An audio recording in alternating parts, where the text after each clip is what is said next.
Today in the Hauger History Podcast, anyone studying history from 1800 to 1850 will want to know these 6 main questions because knowing them will undoubtedly produce better results for you on your assessment. Stay with us. Today we're covering America from 1800 to 1850. Bandwidth for the Hauger History Podcast graciously donated by Podbean.com. Podbean, thousands of free podcasts, including this one and the Danny Hauger Music Podcast. Start your own today at Podbean.com.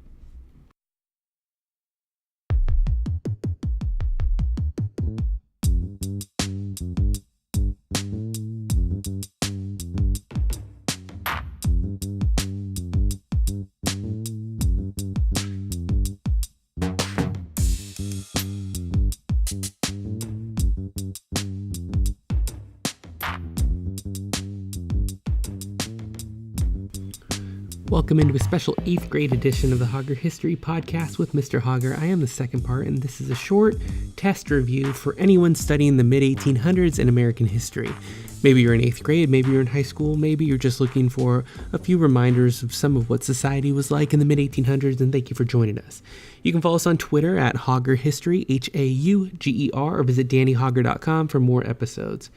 So today we discuss a review for our 8th graders getting ready for a test, and one of the things that we did is spent 3 days watching the 2014 award-winning film Selma, which was a wonderful portrayal and recreation of the life of Dr. Martin Luther King Jr. in a very difficult time in the civil rights movement. And although it's a later period than we studied, I expected my class to have a few takeaways from the movie.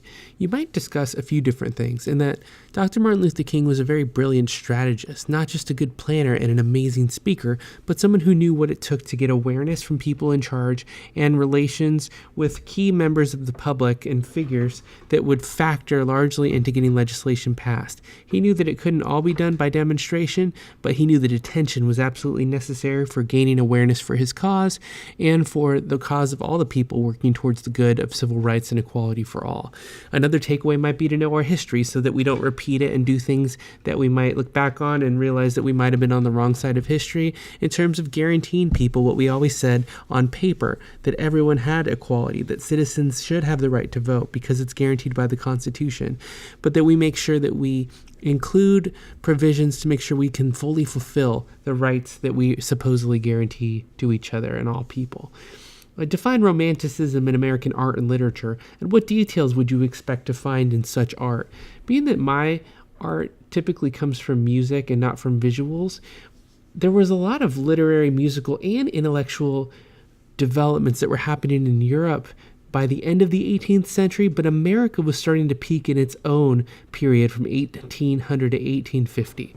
Romanticism, definition, was characterized, you could say it had an emphasis on emotion, on humanity, on individualism, as well as glorification of nature all around us and the things that humans have accomplished.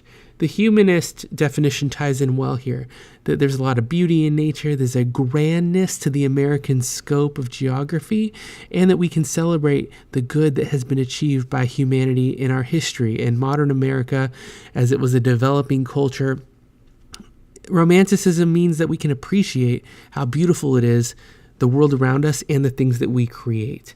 And it ties into the next question, which is to define transcendentalism. Transcendentalism, it's a philosophy. It's a movement that was started in the late 1820s and the 1830s, started on the eastern region in the United States. It was a protest against the state of intellectualism and spirituality that previously it had to come from a church authority. It had to come from someone who was teaching you. But transcendentalism put the power more in the hands of the people and saw the development of God and creation all around you. It was a doctrine of the Unitarian Church, but it's been a wider term than that it really emerged in England and German Romanticism. And it was a biblical criticism that said that there's inherent goodness in people and nature, that there's goodness all around us, society, its institutions. They've somewhat restricted the individual from coming to know faith in their own personality. So in short, transcendentalism is an understanding that there is good in creation all around us. It's kind of like the Catholic value that seeing people in the image and likeness of God, and many Christians hold that as well.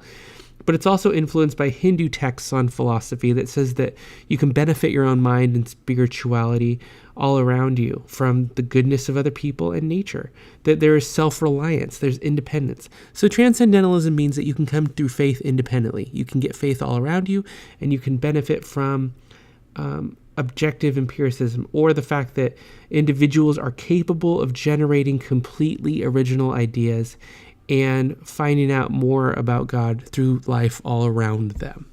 Okay, that's a more simplified version. I got kind of large and I traveled a long way there. I hope you stayed with me. Next question.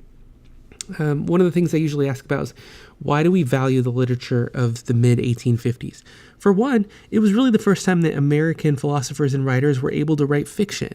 It had been done before, and it had been written for generations and for centuries, but in America, these are the first time that themes like American geography, independence, equality, adventure, and settings that took place all over the country were beginning to be written into literature. And it's because of these early texts and pioneers that we got away from reading only English or only European artists, but we began to develop our own identity as American authors and artists.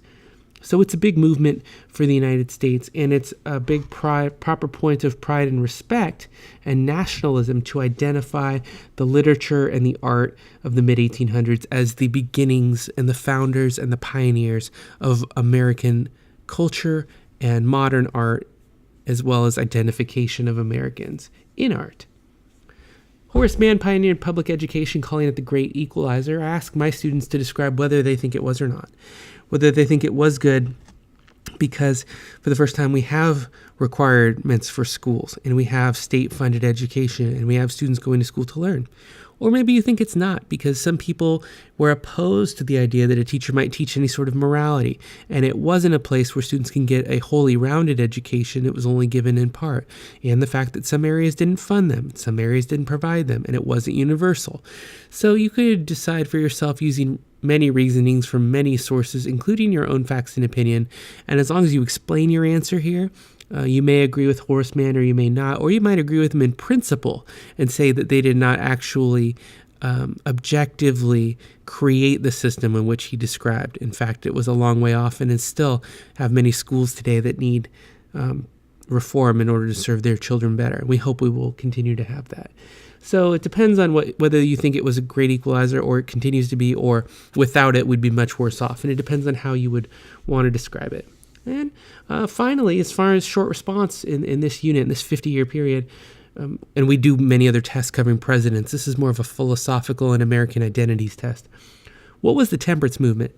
Well, as these churches began to split and sector off from the Catholic Church, and the Catholic Church lost a third of its members since Luther posted his theses and criticisms of the church, we see a branch split of many, many denominations, and we see a rampant alcoholism with records between 25 and 40% of the population having alcohol problems in adulthood, not being able to establish moderation, and that upset a lot of the church-going public who was trying to look for a more ideal or utopian society in many parts of the country, including New England and New York. So the temperance movement was started mainly by pastors and individuals who were looking to ban the sale of alcohol, wanted to see prohibition come into law in the United States, hoping that since people didn't make good decisions, that we should make them for them, restrict alcohol, and that would result in a betterment of all people in society. And you can discuss that as well in your answer. But those are 6 major questions that you will likely see at any level of social studies or history from 1800 to 1850. I hope you found it informative. You can reach out to me at dhauger, Hauger, at csdo.org. You can contact us on Twitter to request your episode at Hauger History, or visit us at the Hauger History Podcast on iTunes. We thank you so much for listening. I didn't make a lot of jokes today. It was kind of like right down to business. But I think that's because that's what Americans were doing during this time. They were bolting down and finding a new identity. They were following that American dream, getting their gold, writing their literature, and becoming a new culture and a new country. Well, that's a very patriotic way to end the episode. We'll talk to you later. Push in your seats, and we'll see you in class next time. Have a good one, everyone.